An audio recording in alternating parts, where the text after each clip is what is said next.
All right, modeling class, I'm going to go over the process of rendering out your creature. I'm going to open up my creature first.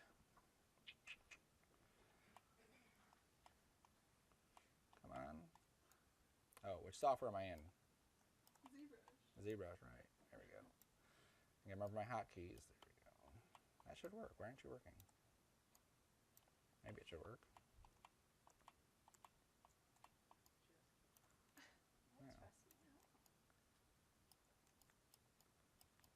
One of those days. Okay. So last time we talked about how to paint a texture on there, how to do that final detail modeling stuff. Going into the material area, we talked about adding the wax modifier if we wanted this to have a little bit more of a waxy appeal to it. And then how we can get those on to different pieces. Let me go back to this one because that's where the material is for that. Okay. All those are painted. Good. Cool. If you wanted to pose your character, this is the process for posing. Under one of these trillions of menus, there's actually a transpose master. And what this allows you to do is take your character's pose, it makes a low-res version of your character, you pose that, and then it transfers that data to your high-res one. Okay? Now, it's supposed to do it automatically. In my case, it will not, unless it decides to do it today. It won't. So I hit transpose mesh. It calculates stuff. It makes a new subtool over here. T-pose mesh complete. If I hover my mouse over this, it still says 3.7 million polygons. So in my case, it didn't work. Now I'll show you on their example one that they have how it can work. So I'm going to go to project. I'm going to go to this guy with the soldier thing. Just hit no. Okay, so this is one of their soldiers that they give you with the software. He has total polygons, 93,000 polygons right there. So I'm going to do the same thing. I'm going to go to Z plugin, T-pose mesh. It takes all the pieces, combines them into one piece, and then makes a low-res version. So now instead of 93,000, we have 11,000 polygons. So now it should be much easier to just grab stuff. And so what you would do is you would go in with your masks, and let's see, mask rectangle. Yes. And I can just mask that off, mask this off here. Oops. Let me actually grab the mask circle. I think that will be easier to select. Or the mask curve. There we go.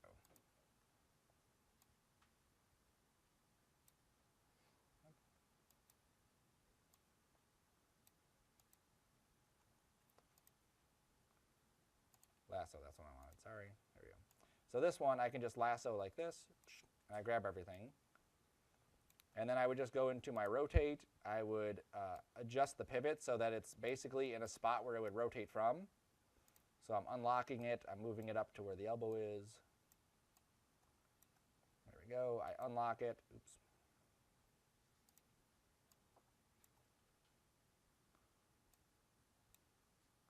There we go. Lock it back up, and then I can invert it and then rotate the hand. And then I can just deselect, go back to draw. If I needed to smooth anything out, I could just kind of smooth out any of that stuff a little bit. And I would just do that through the entire character. So obviously this process can be very long depending on how complex your model is, but that's the process for it. Once it's done, you just say T-pose sub T. And then what it does, it then takes that pose, drops your character back in there, and then matches those two things back up together. And now your character has been posed. Okay?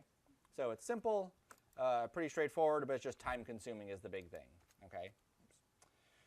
So I'm not going to pose mine. I typically don't. I just like them like this. Especially for like 3D printing. If I want to 3D print it, it's kind of neat to see the 3D print in that. Okay. Oops. There we go. All right. So make sure I'm in the right tool. Yes, yes. Okay.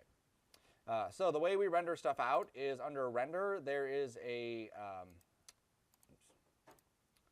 render properties, render booleans. No, where's my thing at? BPR, there it is. There's a BPR thing here. This is what we use for rendering in ZBrush. There's also external renderers. So if you had like a full version of ZBrush and KeyShot, you could actually send ZBrush into KeyShot and render straight through that by using just that button. I'm not going to do that this time. I just want to do it straight through here. So if I hit this BPR render, this is how it actually renders out. And it renders right inside this screen. And you may not notice a huge difference in this because I haven't really set up any lighting or anything else in here for this. Under light, this is where I can adjust my lighting. So I'm just going to move my stuff off the screen. Maybe zoom in a little bit so I can see him. And then as I adjust the lighting here, you'll see that a whole lot is not changing. Oops, let me turn that on. I'm going to go down to light cap. And this is where I have all my other lights set up. So I do have some lights in this scene set up. So as I move these around, come on. It doesn't want to update now. It was updating before.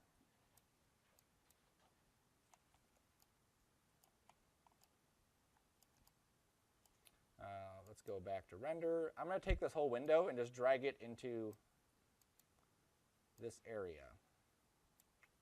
There we go. So now I can render this out, and there's that. My light didn't do anything. Yes, that's fine.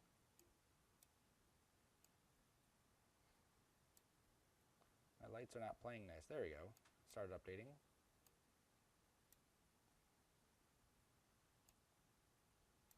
All right, let's just delete these.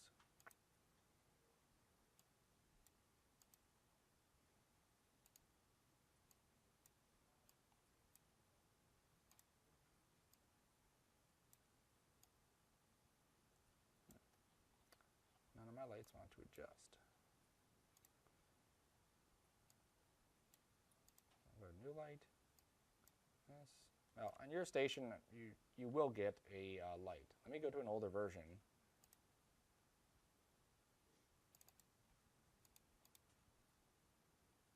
Something is askew in this one. It does not want to light him correctly. Go back to light. It's lighting the eyes. That's fine. Render properties. Yes, lights.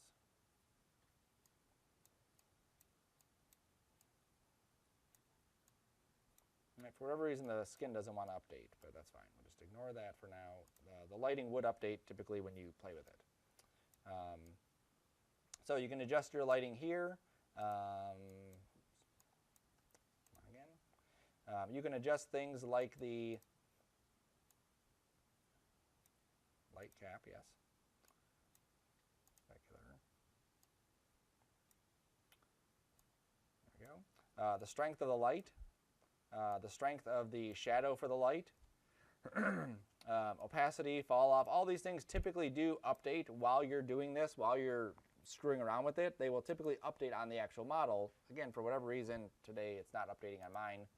Maybe I need to reboot, but it still works, so, or it will still work when I do my actual render, okay?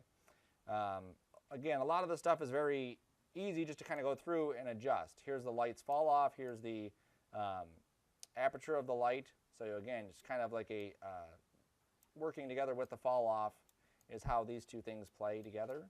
And then obviously the opacity of the light and then the shadow intensity. Okay, so that's stuff that you can adjust as you're playing around. I'm going to go back to my BPR here. BPR render pass, yes. When I click the render button here, it actually goes through and calculates those lights and renders my stuff out. You'll see this is the shaded mode, this is my depth, this is the shadow, which there's nothing set up right now because I don't have it turned on in my BPR. Here's ambient occlusion, which again, there's nothing. Here's subsurface scattering, and here's mask. So these are all things that we will use when we get into Photoshop to actually render our stuff out, or to finalize it. Under my render properties, this is where I can go through and turn on things like if we had fibers in our scene, like we talked about last time with the hair, we could turn fibers on to render those out. We could turn fog on if we wanted fog on in here.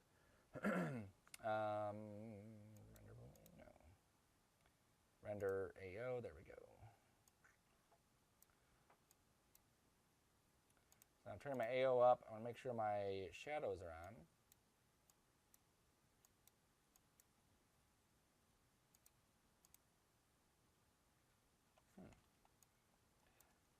my stuff wants to render the correct way. Maybe I should have done this Monday. No, there we go. We are still getting some stuff there. Okay. Cool. All right. So let's say that I'm ready to render this out. A lot of this stuff is just kind of tweaking the lighting here as you go through it, tweaking the material. Maybe you need to have more of a wax modifier on there if you need it, or playing with, again, these things. Let's see if those play nice today.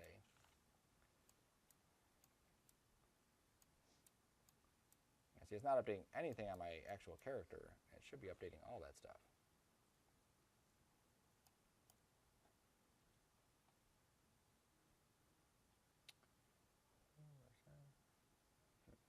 All right, whatever. Now I'm going to go to Document, and I'm going to make a new document size. The way that Maya works is if we want to render something out, we go into the render settings, and we tell it this is the size we want, and it renders out.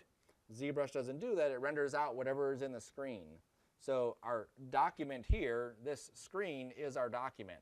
So I have to make that a different size. So I'm going to go to Document, New, and then, sorry, not New yet. I'm going to go to Document down here and specify a size. So for my rendering of this, I want this to be 3,000 pixels. I'm going to turn off Constraint Proportions and put this at 2400.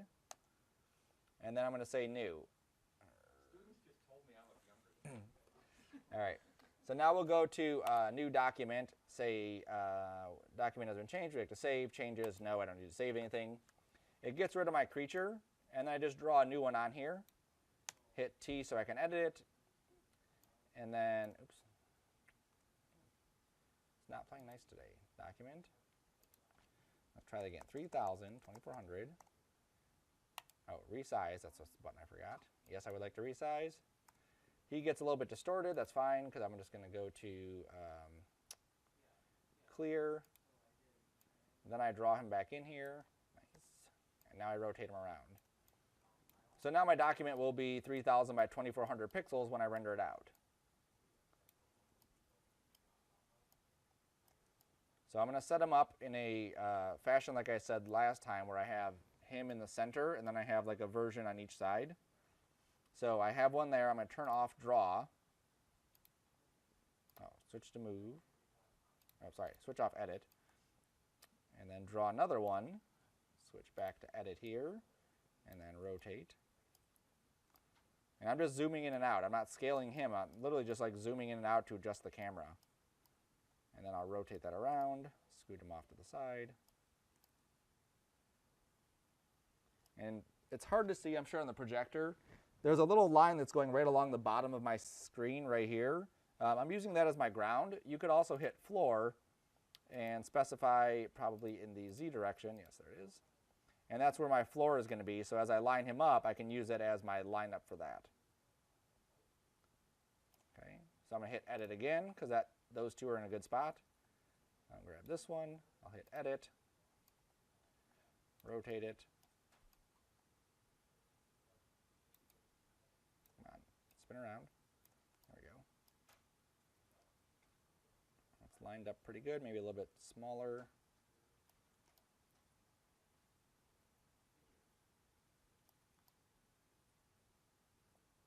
There we go. Okay, so now I have all three of my guys in here. I'm going to go to my anti-aliasing. Make sure this is set up a little bit higher, maybe to 2 or 3.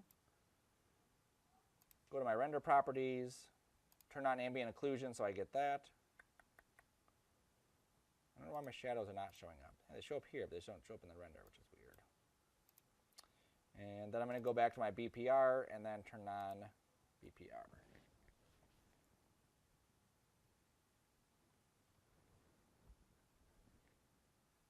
Now, because this is, the samples are up higher, oh crap. See, now I'm getting shadows, which is weird, because obviously they didn't show up before. There's ambient occlusion, there's a floor, there's subsurface. Okay. Because I had the one here, I thought the other two would show up in there too, but apparently not, so it's fine. Let me clear the document again, and we'll just render each one of these out separately. You'll notice in this picture, my document is 3,000 by 2,400, but that guy is super small in there. If I open this in Photoshop, you'll see that it's going to be exactly like that. The image size is this big, but the guy is still that small. Similar to KeyShot, where it renders what's in that screen, if it doesn't fit on the screen, it won't render it. So even though I've set it to 3000, my screen's actually this big, but my work area is that big. So I have to go under my document here, and I have to say half, and then say yes again. And now I can resize my guy. And this seems, it is a hassle compared to obviously other softwares when we can just kind of go in there. There we go. So now we'll hit BPR again.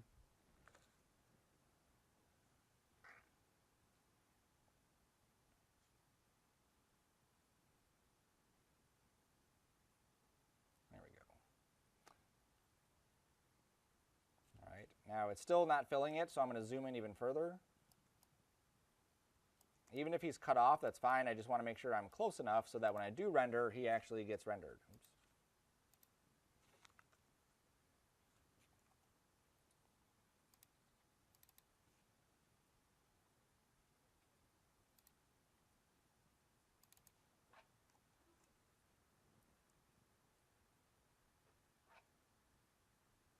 Now he's cut off a little bit, so I'll back up a little bit.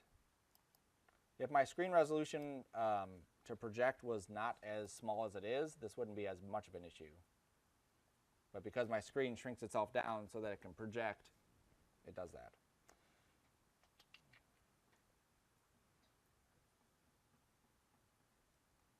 Okay, let's go over here. All right, everything looks like it's in there. Cool. So now I'm just going to rotate him sideways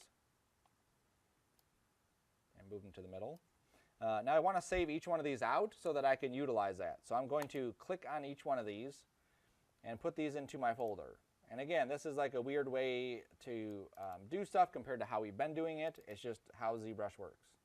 I've made a folder in here for my character.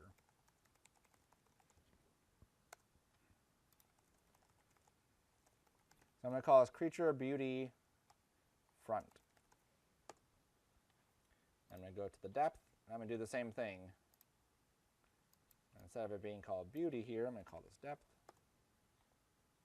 And I'll go to the shadow, and same thing.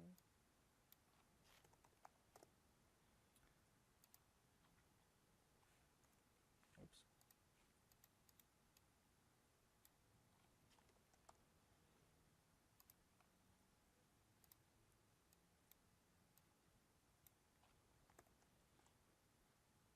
That's not AO, what is that?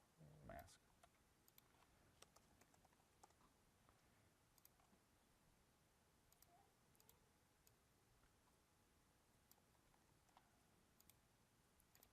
And then the floor doesn't really have anything here, but we'll just save it anyway. You could turn on things like floor reflection or floor shadows and then utilize that. When I do my next one, I would just click BPR again. It would render and replace those images. I would click on them again and then save those out. I'm going to jump into Photoshop and just open up all these images. Now you can see I still have even a little bit more room. I could get a little bit more on the top or the bottom. Either way it works, right? Just zooming in. This is where, when you get into using Nuke a lot, where that tool is a lot more helpful. Because what I'm going to do to this setup here, if I was to do it in Nuke, it's very easy just to copy that setup and paste it and just change those incoming values. Here, I have to do it for each one each time, okay? So I'm going to go to the Beauty Pass, and this is where I'm going to build all these things in here. So I'm going to go to my ambient occlusion, I'm going to select everything and copy it, and then paste it.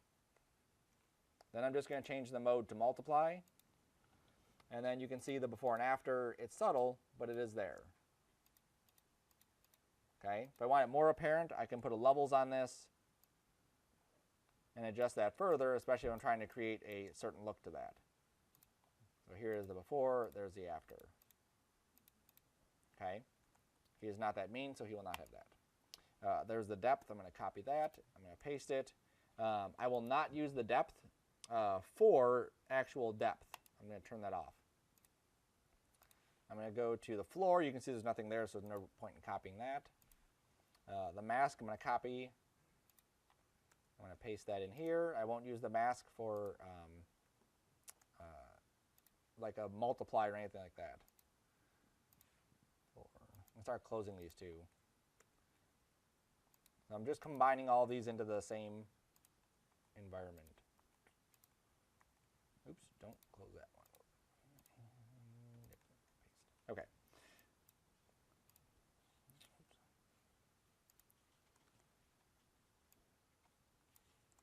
All right, so this is all I've done as far as the adjustments here is I've just taken that ambient occlusion and multiplied it just to give them a little bit more depth. Now where the rest of these come in is how we can use those to adjust what that final image looks like, okay? So I'm going to, I want to cut him out. I want to have him just on his own layer without a background because I want to put my own background in there. So I'm going to go to my mask, that's what this guy's for, and I'm going to double click, I'm going to hit enter, I'm going to put a layer mask on this, and I'm just going to copy this coloring, shift click, control click, alt click, there you go, alt click the mask, and then paste it into it. And then now he's all by himself. Let me just hide that. So he has transparency there. So if I want to put in a new background color, I can put a new background color in there. Now when I put the ambient occlusion on top of that, the white from the ambient occlusion multiplies against the background and it gets rid of that. So I'm going to hold down Alt and click between the layers, and now the ambient occlusion is now clipped from that layer. Okay? So that was the mask. I can label this mask so it's easier to see. This is my shadow. I'm going to pull the shadow down. I'm going to turn it on, set this to multiply. Use the Alt, click between them. And again, I can look at the before and the after and see if there is a huge difference. You know, I may want to adjust it. It may add something to my scene. It may not. In this case, it's not doing a whole lot, but I'll just keep it there. This is my subsurface scattering. Okay, I'll show you what that's going to be for. I'm making a new layer. I'm dropping it to the bottom. And I'm going to put a gradient on this background. So I'm just going to fill it with a whatever color. I'm going to go to my layer styles. I'm going to do a gradient overlay. And we'll make this radial. I'm going to open this up, and I'm going to pick a couple colors. So one color I'm going to pick will be green. So I'm going to pick his green here. And then the other color I'll pick will be this green, but just like a lot darker. Okay, and then I can adjust, obviously, where that green happens. Let's get rid of that. So I'm just sliding this little diamond to adjust that some. Maybe even pull that over a little bit more. There we go. All right, so that looks good. I like that. Now, this is where we can use this. He's kind of blending in with the background a little bit too much. I want him to pop out a little bit more. So I'm going to go and use this as a way to do that. I'm going to drag it down here. I'm going to Alt-click between the layers and turn it on. That's what I get. If I change this to a screen or a lighten, actually I think I like screen better, you'll see how it gives a little halo around him. And then I can just play with the opacity just to kind of give him just a little bit of rim light. Here it is without it, there it is with it. So you can see how it makes him pop a little bit more. If it's still not good enough, if I use a levels on this, and I'll just grab a levels from here, I'll Alt-click between them so it only applies it to that layer, and then I just start squeezing this. You can see how I could then adjust where that halo is happening on there.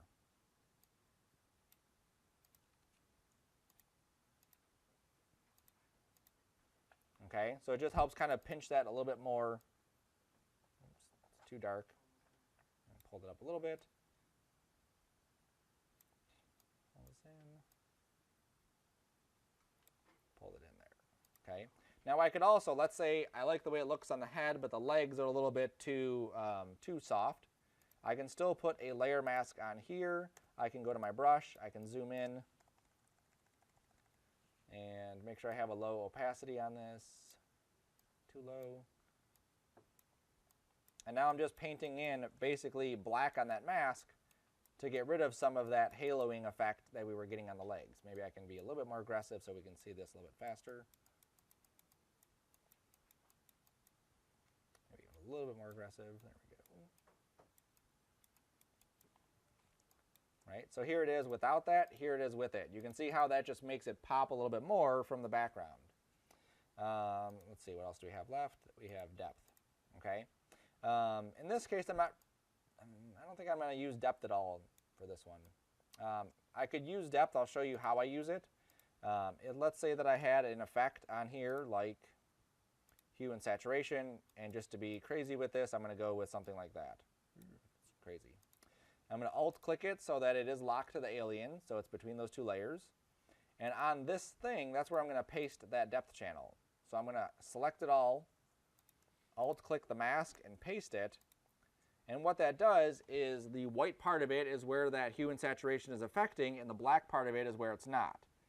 So if I go back to the hue and saturation, and I start adjusting this, I'm basically adjusting the front of him more than I'm adjusting the back of him. Okay? Now in this case, it may not be something I want to do. I may not want to adjust the front, I may want to adjust the back. So I simply click the mask, Control-I to invert it, and now I'm adjusting the back of the mask.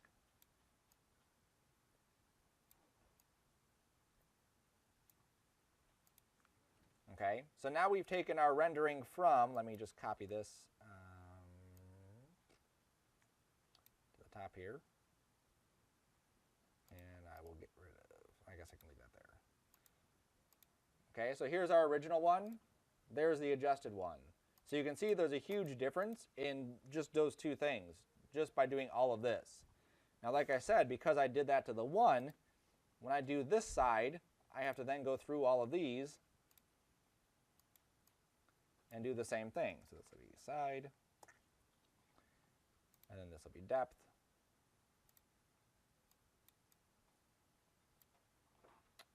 Just make sure I'm clicking on the right one. Where's depth?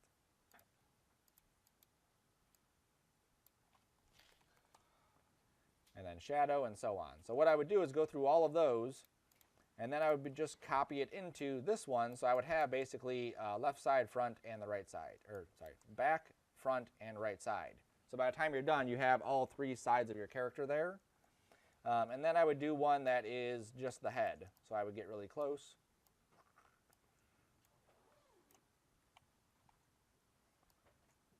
Do a little test. See if it's going to fill the screen. And again, we're zoomed in because we want to be able to see it. I'm at like a 3/4 view of him.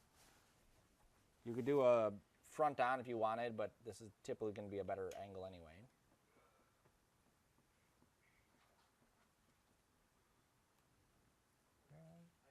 Slightly cut off, so we zoom out a little bit. We hit the BPR again, and then render again. So when you're done, you'll have two images. You'll have the back side, front side, right side, or left side. And then you'll have the head image that you also put in there.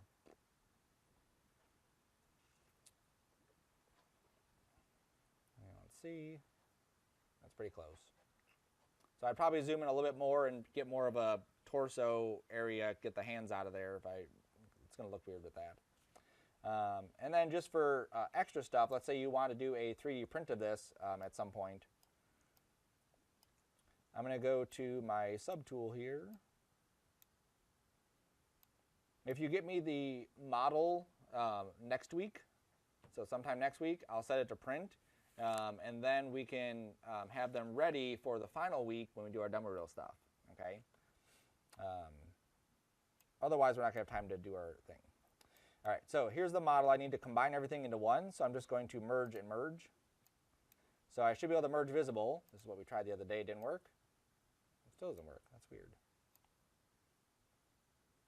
All right, so I just merge down, hit OK, merge down. There we go. So everything's in one. If I were to send this to the printer right now, it would actually print the eyeballs and the head as separate parts. And it would cause the model to be very heavy because it's actually printing like the inside of it. It doesn't eliminate that stuff.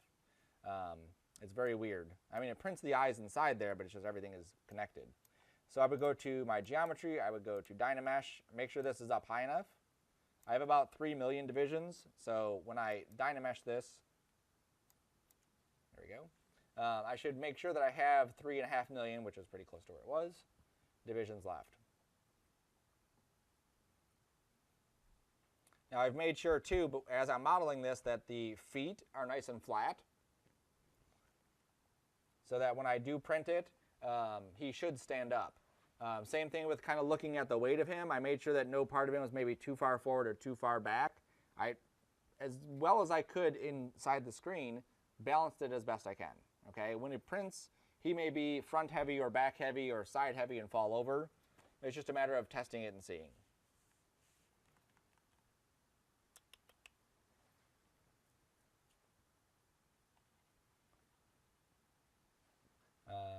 While we're waiting for this, there's also a movie feature inside here too. So you could actually do like a turntable of your character if you wanted to for your demo reel or something. Not for this assignment, you don't need it, but you could add that into your demo reel stuff. It's kind of neat how they have them in there. And while we're waiting, this is for the Macomb County State of the County thing. They're doing a video. The torch that we made last year, they want video of, or they want renderings of the torch. So on several of the computers I have KeyShot going that's rendering stuff out. So each one of these are separate renderings that I've done in order for me to get the look the way that I wanted it to look.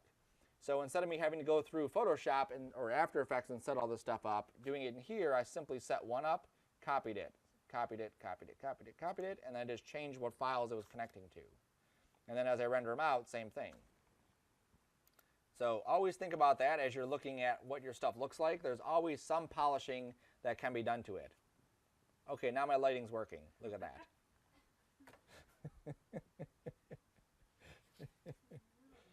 It is a little much now, right? I don't know what it was doing before. Right, that's what it was doing. But that's what it should do. As you adjust those lights, he should be adjusting. I don't know if it's because it's Wednesday and it's the third week before the end. That's what it is.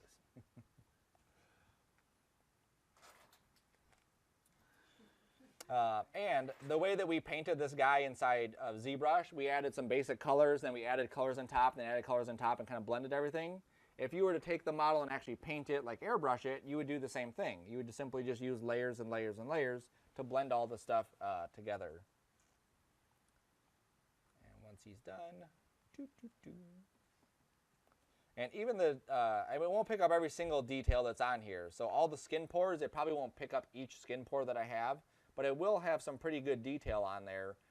Like around the chest area, I think or the face area, I have some pocks or some like holes where like the beard stubble would come through. I think those would probably render.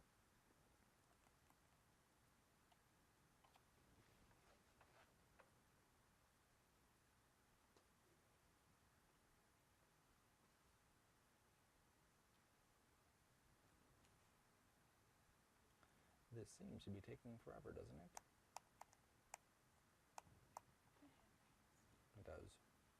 Oh, now it's saving. There we go. Okay.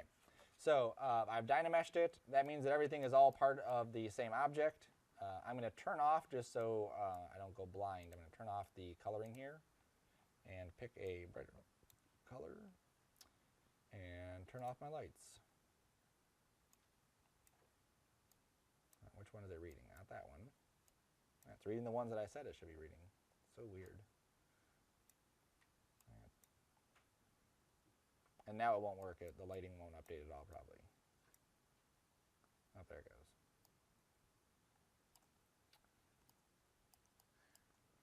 And let us just go here. And we will just pick this. There we go. So now we're back to just our standard clay guy. Okay.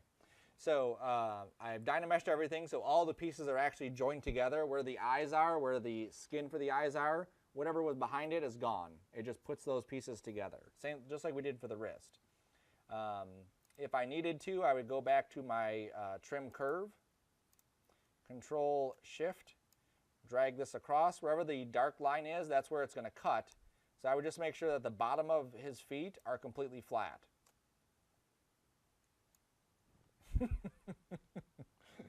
Caught the ghost of a guy way in the back, right? That was weird. And if I decided, hey, I don't even want to see the whole thing, maybe I just want to render out or have a 3D print of just the torso or the head, I could do the same thing here, just kind of chop off his arm. Now that will go straight through, that's fine. I don't know what that guy in the back's doing, right? So I may have more of a use for something like this that I want to put somewhere versus the whole character. Just undo that. Okay. If I saw any areas that kind of lost detail, I might go in there and kind of touch them up. But I think for the most part, I have everything there. If you have anything that's too thin, you may want to thicken that up too. If he had, oops, where are those snake hooks? There we go. If he had something like this coming out, even though it looks awesome here, when we 3D print it, that's going to be too thin. It'll just break off, right? So I may want to go into my inflate and then inflate those pieces there and then maybe smooth it out. Oops. I may have to rebuild my Dynamesh again. Rebuild my Dynamesh, then inflate it, then smooth it out, blah, blah, blah, and so on. Okay? Let me hit escape to get out of there. There we go. I'm just going to undo those. All right, so once I have the model there, he's set up, he's ready to go. Again, I checked maybe his, it looks like straight down the middle there, it's pretty evenly balanced on both sides. I'm going to go to my Z plugin and go to 3D Print Hub. I pick a size for this. It doesn't matter what size you pick. When I get to the 3D printer, I'm going to make sure it's a size that's doable. If it says 10 inches, we can't do that. It'll be like 4 or 5 inches big, okay? So 25 millimeters is fine. I'm just going to go to Export to STL. And then I'll save this to Sarcona, Creature, 3D Print.